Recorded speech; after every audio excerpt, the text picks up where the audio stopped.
Is that you, baby? How you doing?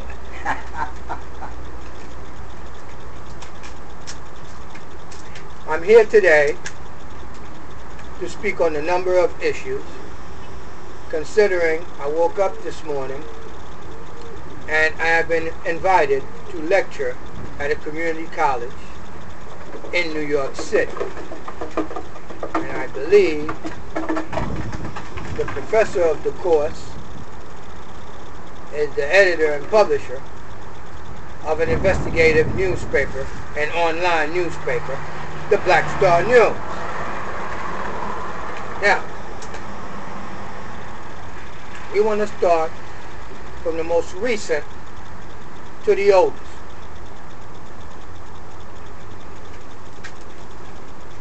After I introduce myself, my name is Philip Edward Drice. I'm this guy. I'm the guy that's former Special Forces, United States Army, 1st Battalion, 75th Infantry, who went in there with a military occupational skill as a cook. Broke their contract. Volunteered for the Special Forces. Been there, did that. This is a picture of me 2,000 feet up in the air, jumping out of an airplane. Military ops. And at the end of all of that, you end up getting one of these.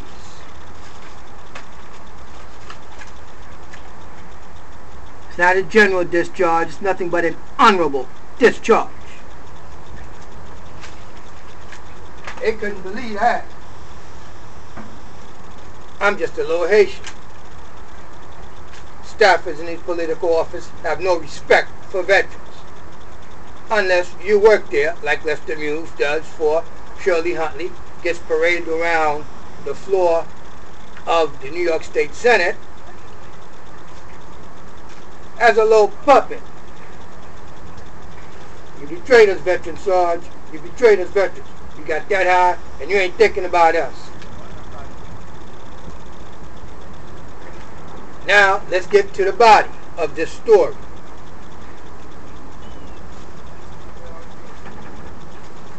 Bill Thompson, Mr. Castell,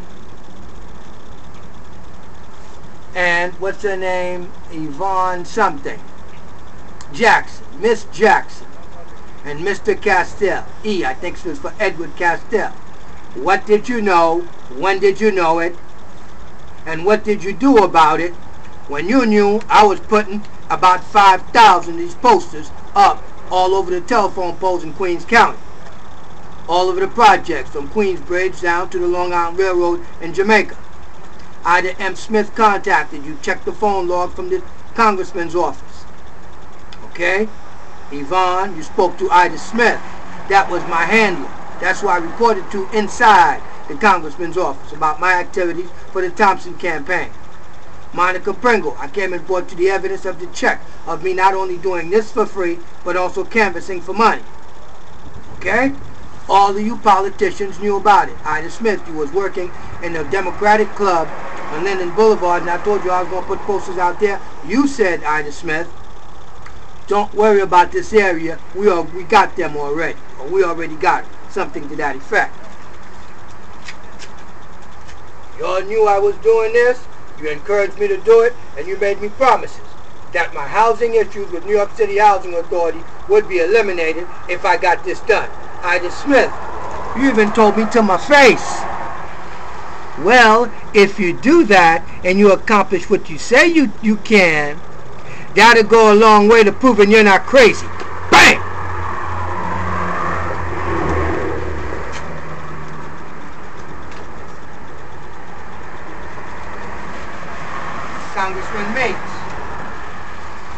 Congressman Meeks.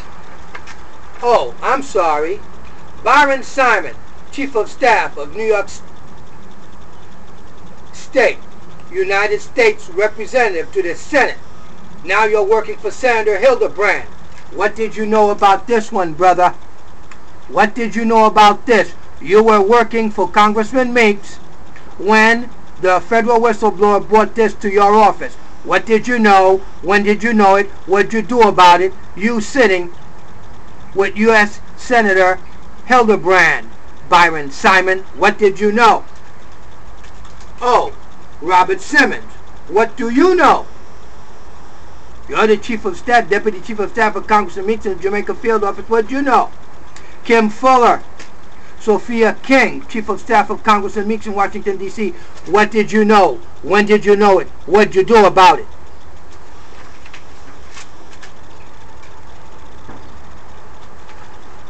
The housing whistleblower, Byron Simon, Chief of Staff of Senator Hildebrand. What did you know? When did you know it? What did you do about it? About the housing whistleblower and the redlining scheme of the Bloomberg administration. We're talking about civil rights violations, Title VI violations.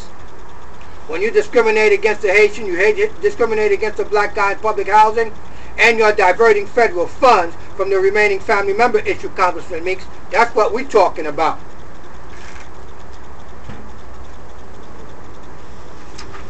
I wrote a letter to the President. The Justice Department sent me a letter. I've been trying to get all of these politicians' offices that received evidence against New York City Housing Authority to weigh in on this. They refused. That's why I'm going to take them to court. They're violating the Separation of Powers Act. They're in cahoots with the Bloomberg administration to cover it up so Thompson can go in there and say, oh, he's going to fix public housing. No, public housing is closed unless you have a revolving door policy, or unless you, or if you don't stop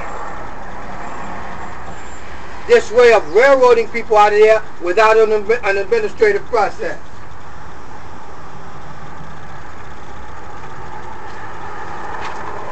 Governor Cuomo, when you were Attorney General, what did you know? When did you know it? What did you do about the information that I gave you exposing the Bloomberg redlining scheme, Governor?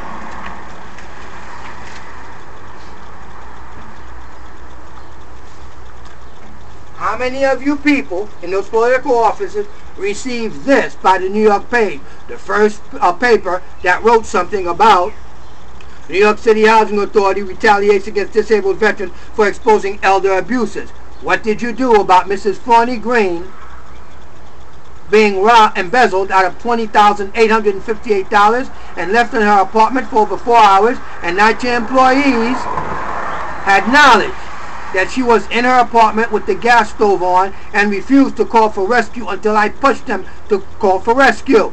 Saved her life. I've been punished for that. I'm not letting that stand.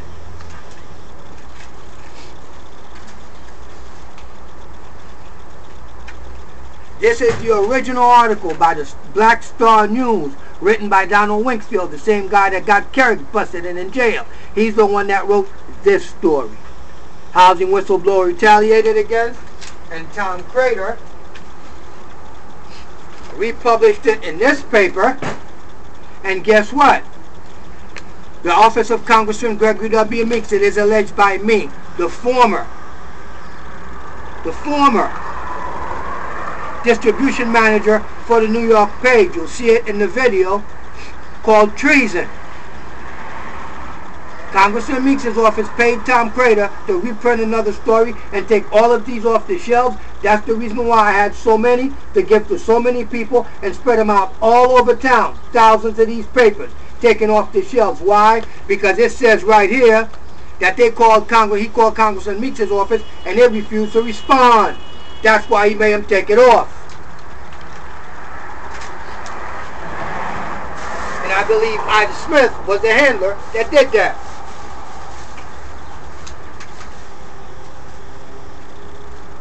Here is a letter of numerous letters. This is the third letter from the Veterans Administration. Let me read it to you. To whom it may concern. And this is to all of the politicians. I got 5 of them. To whom it may concern, Mr. Philip DRICE is a veteran and former patient at NYHHCS Brooklyn, VA. Mr. DRICE was referred here at Brooklyn, VA, March 5, 2008, at the recommendation of Ms. Ida Smith, Special Assistant Congressman Gregory W. Meeks.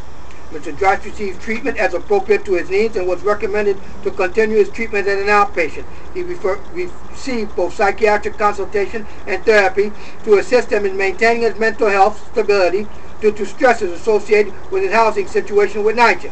Mr. Drice has full cognitive function and appears to be capable of managing his affairs and self-care. It is recommended to Congressman Gregory W. Meeks that Mr. Drice's case of alleged housing discrimination be referred to state and federal law enforcement 2 years ago. This recommendation to the Congressman and his elected representative is still in effect, signed by a doctor and a therapist with a master's degree. This is not a joke. I need for you guys to respond. You refuse to, I'm going to take you to court.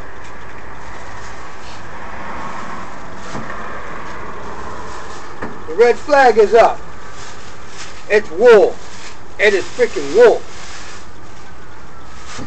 You bunch of people, and I use that term loosely, you creatures, that is, you helped destroy my life, you slandered my name, and right now, next video, I'm going to be talking to Mrs.